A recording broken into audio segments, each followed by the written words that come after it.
एक दुखद खबर जिहड़ी निकली है सामने आवा दी है। ये खबर आवा दी है छन रोड़िया इलाके दी। मैं यार रणजीत मेहता तुस दिखा दे गुलिस्तान न्यूज़ डोगरी। ये जिहड़ी दुखद खबर है ये खबर यह है कि जम्मू पठानकोट रेलवे लाइन के उपर छन रोड़िया पुलिस चौकी जिहड़ी रेलवे की है उहदे अंदर उहदे अधीन पौंदा इलाका मंगतियां ग्रां दे विच रेलवे का पुल उहदे परा एक युवक जिहदा नां जीवन कुमार पुत्र सुभाष चंद्र निवासी ये रौहने वाला है गोविंदसर कठुए का। और ये अपने नानके छन रोड़िया आए दा हा, उत्थै रौंह्दा हा कोई पिछले 1.5-2 महीने का। ते कल शामी ये अपने घरा निकलिया ते परतोइयै नहीं आया। ते इहदे जेह्ड़े घरे आह्ले हे जां जिंदे रिश्तेदारें रौंह्दा उ'नें इसी तुप्पना शुरू किया। ते अज्ज सवेरै रेलवे पुलिस ने इहदा शव मंगतियें दे कोल एक कठुआ जिले च पौंदी जगह और उत्थें पुल दे थल्लै पेदा दिक्खेआ ते उ'नें इसी अपने कब्जे च लेई लेता।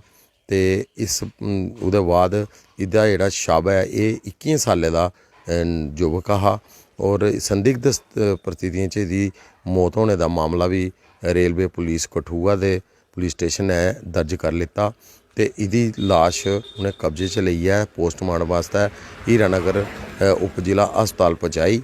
ते जित्थें डॉक्टरें उहदा पोस्टमार्टम करियै ते लाश जिहड़ी है पुलिस ने इहदे वारसें गी सौंपी दित्ती। ते हून तक दा इ'यै अपडेट है इस खबरा च। और पुलिस इस मामले गी लेइयै जांच भी अपनी शुरू करी दित्ती दी है। पर संदिग्ध मौत धारा 174 CRPC के तहत यह मामला रेलवे पुलिस ने दर्ज कर लिते दा।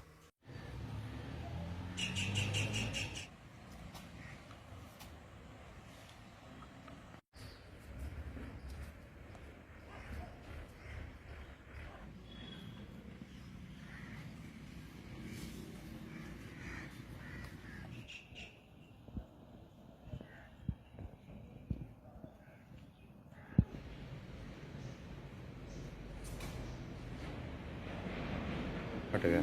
ਅੱਜ ਛੁੱਟੀ ਆ ਕਰ